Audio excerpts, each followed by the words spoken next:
So, good afternoon. Welcome from sunny, very sunny France down here in the middle of the Lorraine Valley. 18 degrees, blue sky, sunshine, and session one of the Get Ready for Growth workshop. And it is actually quite opportune, I think, especially given recent events over in the UK, that we can now get ready for growth in a number of ways. So, I think hopefully the timing is good for this. It's number one of three sessions. We're going to be here each Thursday for 3 weeks. Couple of hours, content from me, some breakout sessions and Q&A, that type of thing. What we're doing this time, just so everybody knows, is I've got some content I'd like to share with you and go through some ideas and concepts. I'm going to invite you to go into a breakout room in maybe two, maybe three groups. We'll see after about sort of half an hour, 35 minutes, and then come back in. And after that, we're going to have some what I call live coaching. So I'm going to invite somebody to volunteer, and you can see in the chat box here that that's going to be interesting, to challenge people and guide them through some ideas and principles on things that may be blocking you or getting in the way or whatever it is. So there's a bit of live coaching for half an hour, another breakout session, Q&A, and then we'll wrap it up and do some prep for next week. So that's the schedule. So this COVID virus thing has affected all of us, I mean, all over the world. I remember I had a message pop up on Facebook, and this time last year, we were in Spain. We just done a workshop for a client down there. We took the weekend and we're sat in a little hotel overlooking the beach, blue sky, sunshine. It was amazing. It was fabulous. And since then, we haven't been anywhere. We haven't driven any cars, haven't been any planes, we've done nothing. So the lockdown for us, and I guess for you guys as well, has been pretty much now 12 months. So we've had 12 months of restrictions and lockdown and all sorts of strange things going on out there in the world. Hopefully, this situation with COVID, tragic as it has been for a number of people in terms of, a lot of people lost their lives to the virus and businesses have struggled, but it has been and continues to be a once in a lifetime opportunity. And we've got to look at it as entrepreneurs, business people, execs. We have got to look at this as being an opportunity, and an opportunity for what? Well, we looked at this, and Mrs. Lynn and I, we sat down 12 months ago, pretty much. We could see this thing coming. The lockdown is being announced, and the restrictions are all over the place here in France. Being so bureaucratic in France, to go out, we couldn't go out of the house at all. If we left the house for any reason, we had to fill a piece of paper in and take it with us, and it was a certificate to say we were going to go to the shops, time we left home, where we live, all that sort of thing, and we could be stopped by the police or the military or on the streets. And if it wasn't valid, we could be fined. And if you did it 2 or 3 times, you could be prosecuted as well. So it was pretty tough over here, as it was for everybody as well. And we sat down literally over a weekend, as you do, because luckily the wine shops were open still here. And we bought a bottle of very expensive Bordeaux. It was about €3.95 from memory. And so, well, what are we going to do with this? Because there was a huge threat potentially to our business, because what got wiped out for us was the conference, the speaking, the live workshop part of the business. And that represented about 25 to 30%. There's the tractor going past, I mentioned to you earlier on, of our business. That was wiped out overnight because we couldn't go anywhere, we couldn't be on stage. And we wondered what was going to happen with the business overall, how we're going to get through it, what we're going to do. And I'm sure that everybody on the call remembers that weekend when lockdown came, and you had the same sort of thoughts and conversations. One of the key things that we figured out was, well, what we're going to do is we're going to use this as an opportunity to do something different. Now, we actually started a Facebook page and we called it it was called Not Going Back. And what it meant was not going back to how it was, because life will be different after COVID than it was before, not just in terms of the businesses that have survived it, but in working patterns, flexibility, remote working, the gig economy, all this type of thing. It will be different when we finally come out of it. And we sat down and said, well, what are we going to do? How can we use this opportunity to do something different, as a positive thing? What can we do? And at the time, and most people that you've seen what we're up to, you've seen this sort of thing. We were looking for a house, looking for property in France. We'd seen a few. Anybody knows the French property market? It's a very mixed bag. It's not like the UK or the US, I guarantee it. The property over here is interesting when you go outside the cities. So we were looking at all sorts of different property. And the week before lockdown, we saw a property, it's called a farm cottage, little tiny village, middle of nowhere. We drove past it. We walked through it with the agent, spent 2 minutes in it, came out. We were interested, but we weren't too sure. And then the agent said it's been taken off the market. It's gone. Somebody else is buying it, and it's gone. So we thought, okay, well, fair enough. We'll just put it down to experience. The week after lockdown, or 2 weeks after, when we had the notification it was off the market, it came back on again. The couple who were looking at it because of lockdown couldn't raise the funds and the finance and this sort of thing. And they said that they backed out. The house is available again. So they sent all the details through, and we looked at it over a weekend. Couldn't go there. We were on lockdown, couldn't travel. It's about 50 miles away from where we were at the previous place. And we said, well, yeah, we'll go for it. Let's put an offer in.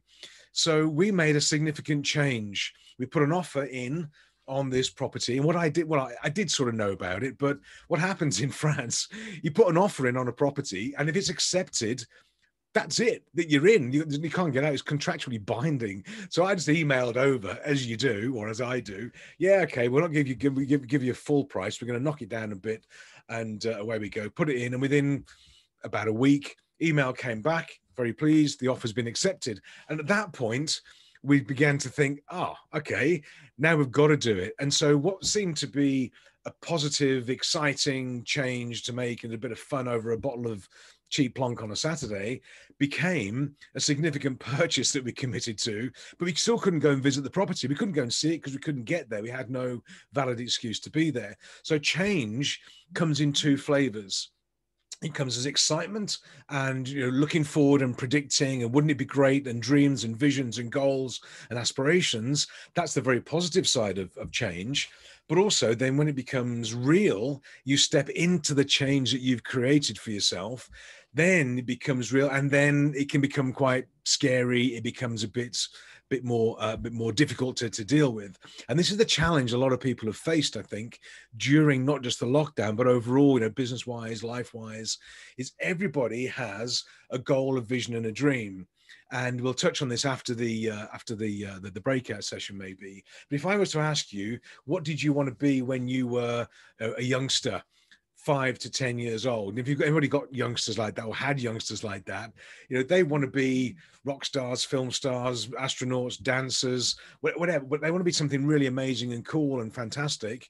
And what happens to most people who have those visions, goals, and dreams is, well, they very rarely end up achieving them. They may have a great life, they may do something equally significant, but the reason they don't become dancers or ballerinas or rock stars is not because they can't do it, is because either they lose their nerve or it gets educated and trained out of them. When I was a kid, I wanted to be a drummer. And I remember I sat down, those old enough to remember. In fact, Sam and I were talking about Green Shield stamps this morning.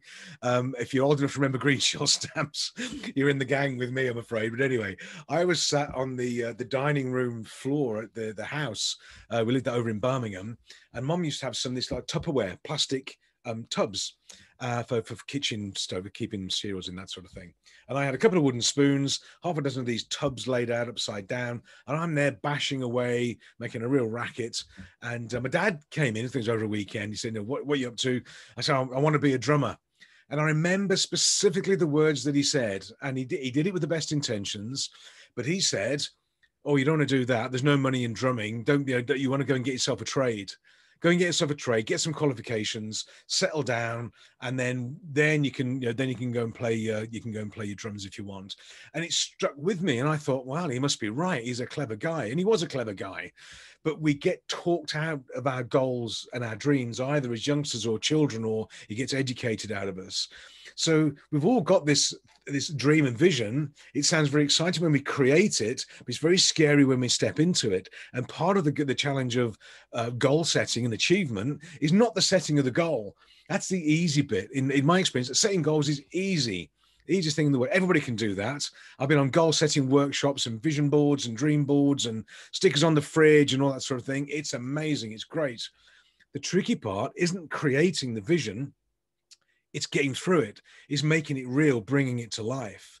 So that was the challenge we faced. So when we made this offer on the property, realized it was binding, and away we went. And what we did, we said to the guys, okay, we came to visit it finally, and it takes a long time to buy property in France. And we said, well, what we'll do, we'll come and before we've done the deal, before we've signed and got the keys, we'll have access to the garden, and we'll do all the landscaping first before we can get into the house, do that, get into the house and remodel it. So I'm just going to show you a few pictures. It won't take long. This is not the Dave Holland slideshow. You're quite safe. But this is what we did during lockdown. And what my challenge for you guys is either what did you do during lockdown, or what will you bring out of it? What will you do different as a consequence of this lockdown, as a consequence of the COVID? Because it opens up all sorts of opportunities. It just does.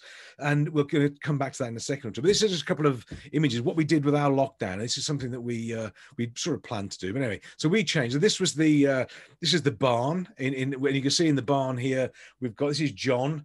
Up here. The barn was full of straw and hay. This is a big trailer in the barn. It's about 3 or 4 tons of hay and straw. Been there for 20 odd years, and we had to get a tractor in the barn, back to him with a big trailer, and hoik it all out. And now it looks like this, which is all totally clear. It's now a cinema room, and we've got stairs up to the top landing there. It's on 5 levels. And we've got a cinema room, we've got a storage area, and we're going to have other rooms up there as well. So that was done in the last sort of 6 months. Then we had the this is the I think this is the kitchen. Yeah, this is the kitchen area, and as it was, and then this is as it is now. So there's Lynn. We built the kitchen. Lynn designed it. We stripped it all out. New electrics, new water, new plumbing, new everything. And now you can see on that one, the ceiling's not done, so don't beat me up too much. But we fitted a whole new kitchen from scratch, the 3 of us. And that was never done that before, not to this level anyway. And then we had the garden, which looked like this when we first moved in. Literally, you couldn't see over the weeds. They were literally 2 meters tall, or 6'4" if you're in the UK.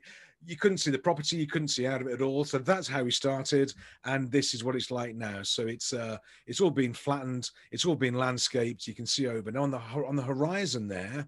You can probably just see, I think, a couple of windmills. Those windmills, that's Germany. The border is right on the ridge over there. So that's Germany. We're just in France, and now you can see fabulous views. Those trees you can see there, most of those are coming down over the weekend. They're all dead, so we've got to be real careful with them. So it's work in progress. And then we had this was one of the bedrooms that was upstairs. It was a horrible place.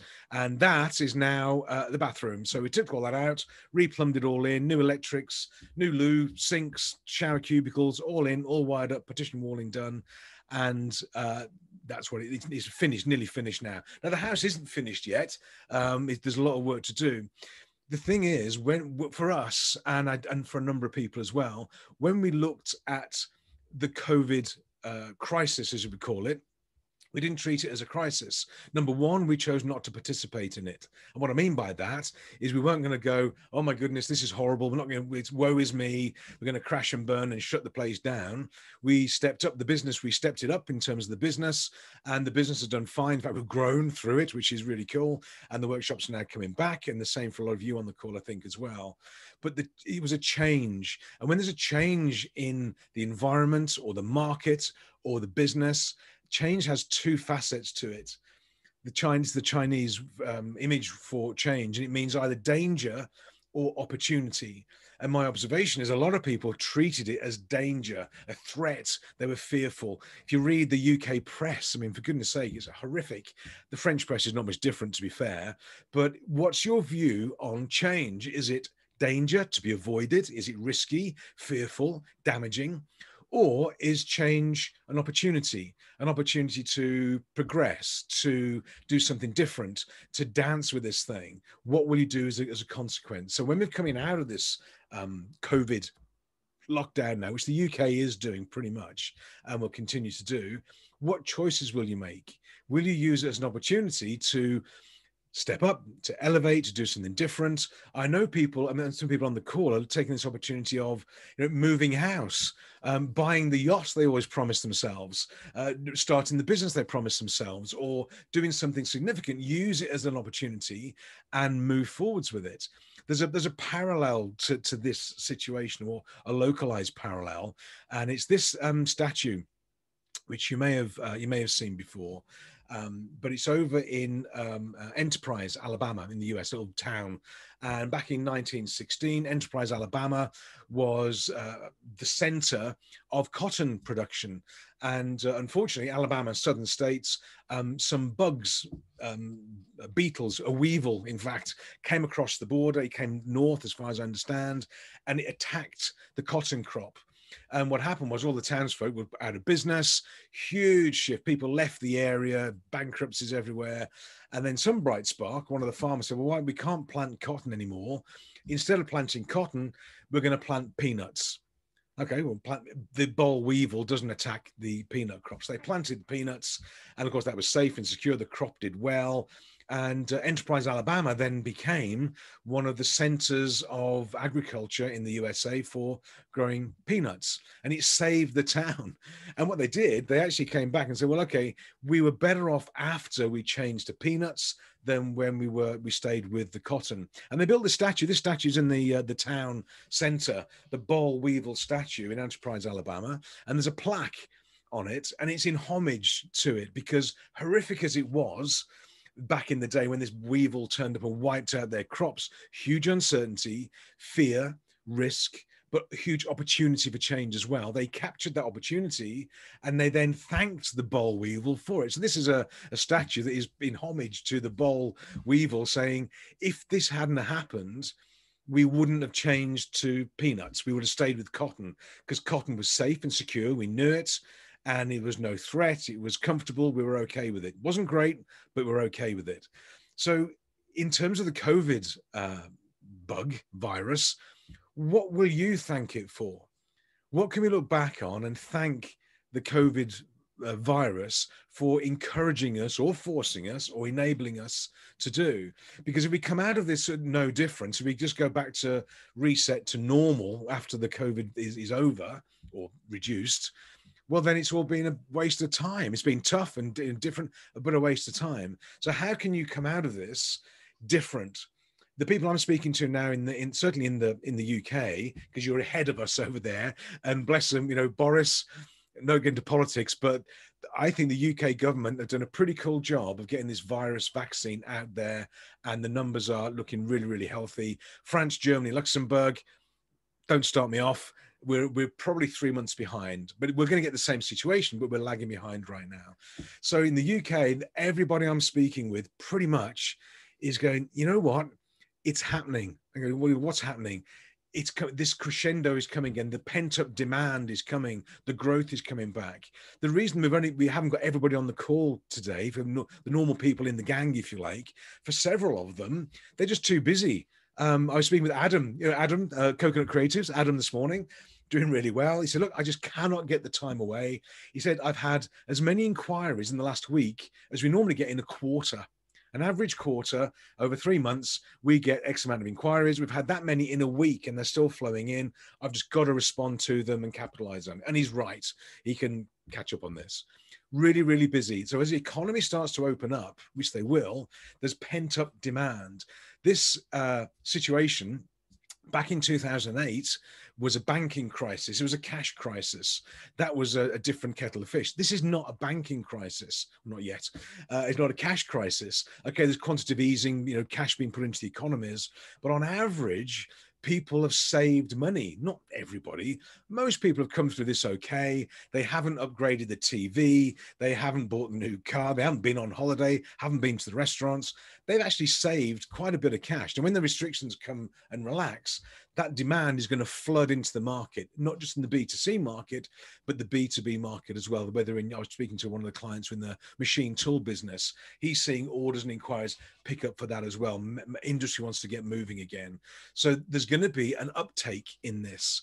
it's coming. There's going to be a big uptake in demand. We've got to get ready for it, but we're not going to do it, I don't think, just my opinion, in exactly the same way as we did it before, because expectations have changed now in terms of how people are working, the products and services they want to buy. The high street in the UK, and as will be reflected over in France, Luxembourg as well, will be totally different in 3 months, 6 months time. The big names on the high street, in the UK, the Dorothy Perkins, the Burtons of this world, gone. They're online now. Well, what's going to happen? So it's going to be different. So when we come out of this, it will be different. We probably can't go back to exactly how it was before. We've got to do something different. So that's the first sort of principle, I think, is it's going to be okay, but we've got to do something different. Use it as an excuse to do something different and make a positive change. Don't just hope it's going to go back to normal. If you've read the book Who Moved My Cheese by somebody remind me, Spencer, somebody will type it in for me who remembers it. Ken Blanchard. Is it Ken Blanchard? Spencer Johnson. Can't remember. Anyway, Who Moved My Cheese? We're living in a time of Who Moved My Cheese? What we took for granted originally is not available to us anymore. We've got to do something different, and we will look back on this time if we do it right and actually make some positive Spencer Johnson. Thank you, Amandeep. You're a rock star.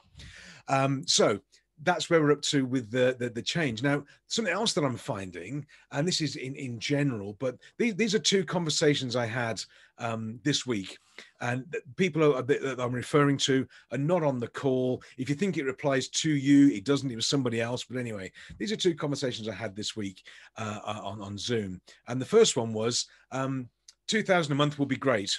2,000 income per month would be fantastic. That will solve all my problems. That would be comfortable. That would be happy. And I would be able to be, that would be my goal and my target. Okay. So £2,000 a month, £2,000 per month. Now that's up to you whether you decide that's good, bad, or indifferent. It doesn't matter what you think about it. This was in the person's mind a good outcome, and for them, they're right. So whatever you think, if you think it's too high or too low, doesn't matter. For them, it's right. 2,000 a month. Another conversation was this one, and basically the conversation went like this. This was, it's only paying 25,000 per month. And this was a client in Luxembourg, and looking at other opportunities and this sort of thing. And again, they're not on the call, doesn't matter who they were, but the conversation was, well, there's an opportunity here, but the salary, the package is only around about 25,000 a month, so not worth going for it. So you've got 2,000 a month is for one level. I know it's in pounds, but forget the exchange rate. 2,000 a month for one person is aspirational and comfortable. 25 grand a month for another person is not okay, not good enough. Now, what's the difference between those two people? Is it because the one person is higher qualified, more experienced, or better? And it's not a male-female thing either, before anybody starts on me. That was not the case at all. What's the difference? I know both of these people, and is either of them more bright, more intelligent, high qualified than the other? No. About this, actually about the same. I'm looking at it, it's interesting, about the same. So why is one thinking that 2K is great? Why is the other one thinking that 25K really doesn't quite cut it?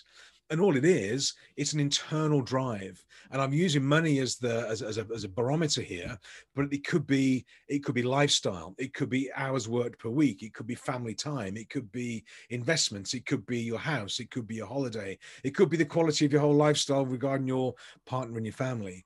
Different expectations, because what happens is your level of results will only meet your level of expectations, no higher. In fact, if it goes above your level of expectations, normally we self-sabotage and bring it back down again. So one of the critical things is to think bigger or aim bigger, because then it'll allow things to happen. Now, I'm not criticizing anybody who's happy with £2,000 a month.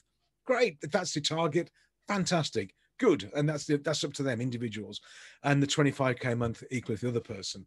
For you guys and us, we are in business, we're entrepreneurs, we are able to create income and wealth and results and success, not just for ourselves, but for people around us. We have a responsibility to think a bit bigger, because if you generate not just cash, but sales and business and results and outcomes for yourselves, guess what happens to people, to your team, to your family, to your clients, your customers, whatever it is. you're spreading that sort of potential out there. So we have a responsibility, I think, to be successful and think bigger. Now, how this shows up, and this is another true story, was when we had, back in the old days, we had a recruitment business. And it was based up in Birmingham, in the UK, donkeys years ago. For those that know it, in the shadow of the Aston Villa football ground, a place called Witton, which is a bit like Beirut, but without the architecture, if that makes sense. Anyway, we sat in this little office, and huge warehouses and factories all around us. All the clients were there, and one was a pharmaceuticals company that we dealt with, and the director phoned up. He said, "Look, I'm looking for an operations manager, and can you sort it out for me and get some candidates?" Okay, great. So this was the advert that went in the paper. Back then, it was the Evening Mail. I know Gareth might know of the Evening Mail. I don't know if it's still going or not, but Evening Mail, Birmingham Post. Thursday evening was recruitment evening. This is pre-internet, so bear with me. And anyway, this was the advert we placed in the Birmingham Evening Mail.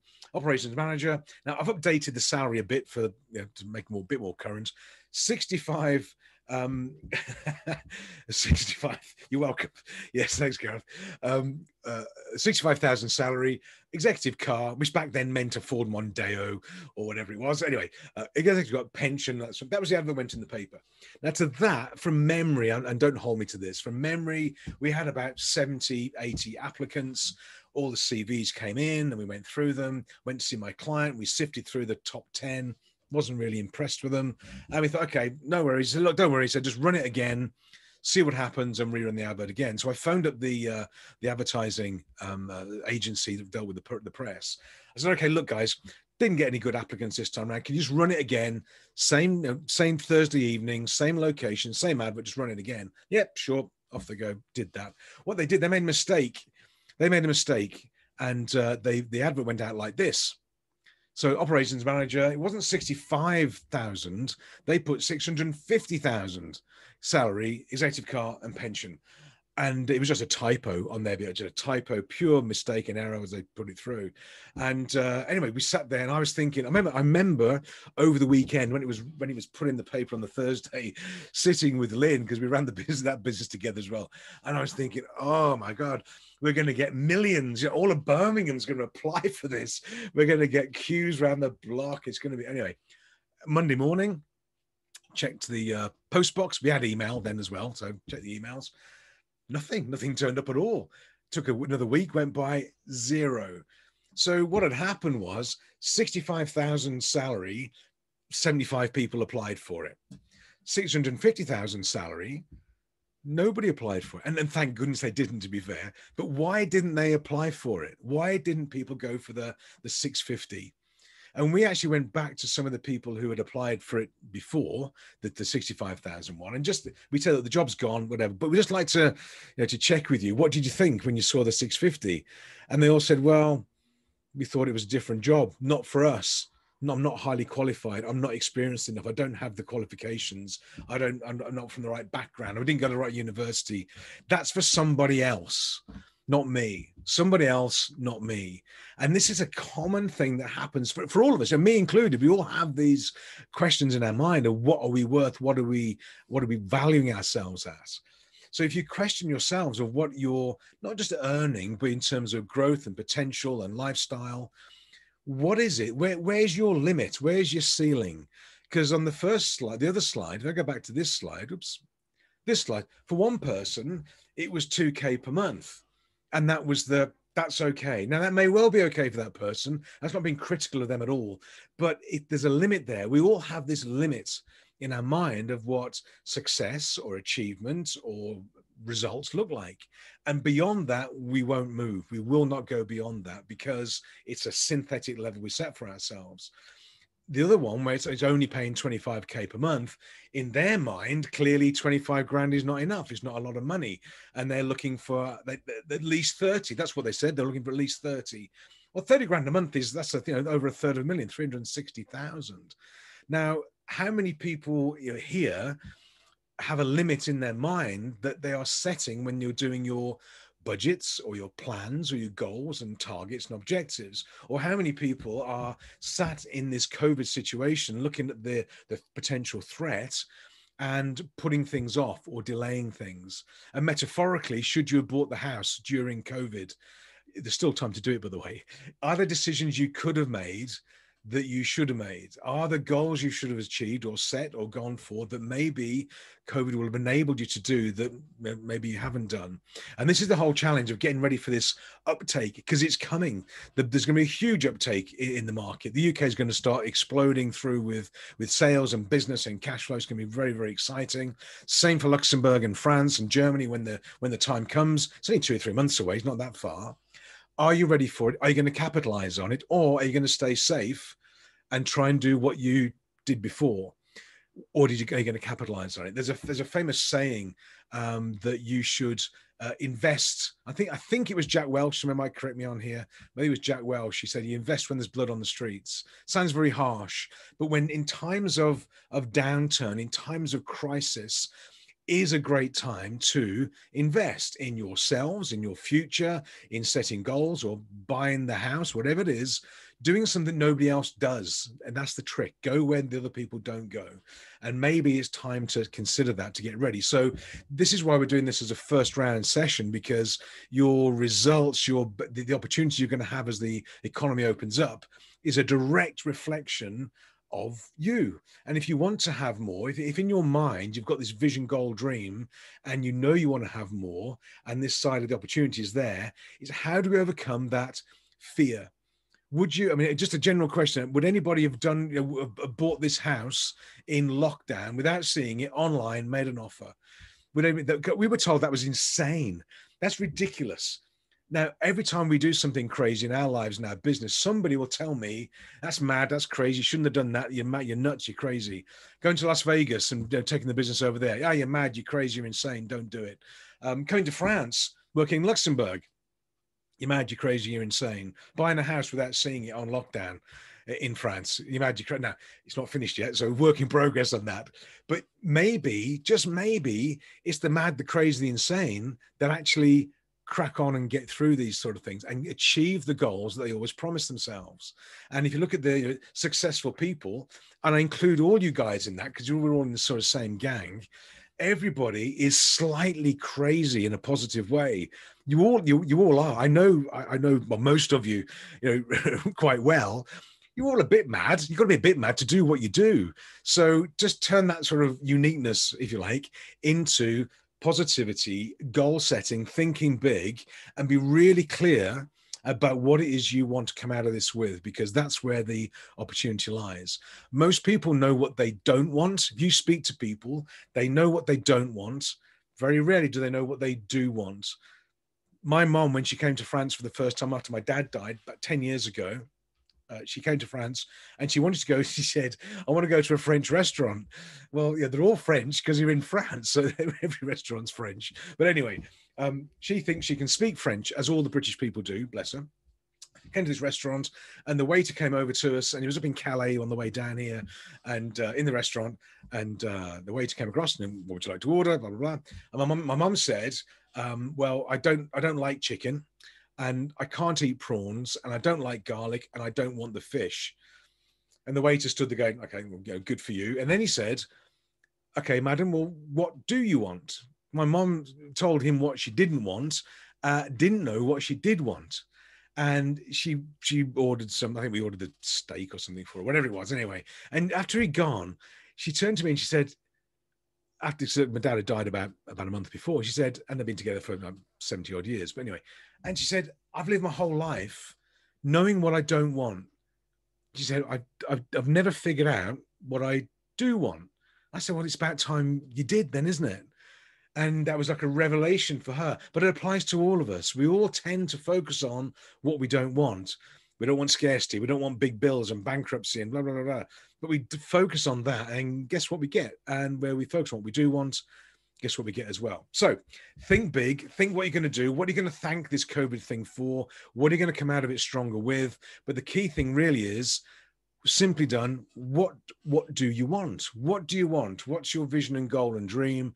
And then we'll come and have a touch base on it after. So I'm going to invite you, if it's okay, to go into breakout rooms. I'm going to pause the recording. for a second. Well, I'll put you into the breakout rooms. There's going to be 2 rooms, I think. Yeah, 4 or 5 people in each room, and just discuss. What do you want? Just kick it around. Just share ideas. What do you want? And see who's thinking at the 2K would be amazing, and who's thinking 25K wouldn't be good enough. And let's see if we can get some bigger, brighter goals and objectives there for yourselves and your business and those around you. So I'm going to pause the recording, invite you to go into the breakout rooms. It's going to be about how long in the breakout room? Let's have a quick look. Just check my clock. 20-25 minutes in the breakout room, if that's okay, and then we'll come back, have a quick debrief, and then we're going to go into live coaching. So we are looking for volunteers. Don't be scared, you're amongst friends. This is just an opportunity to be beaten up by me for a few minutes. I'll probably get 1 or 2 people on, if you like. So be prepared, volunteer, come out with an issue and a question, and we'll have a bit of fun with it. It's just a bit of fun. It's okay. Explore some possibilities. So is that okay for everybody? Just I can't see anybody because all the cameras are parked. I've hidden everybody. Let's put it back. Let's pause the recording, and I'll see you after the breakout rooms.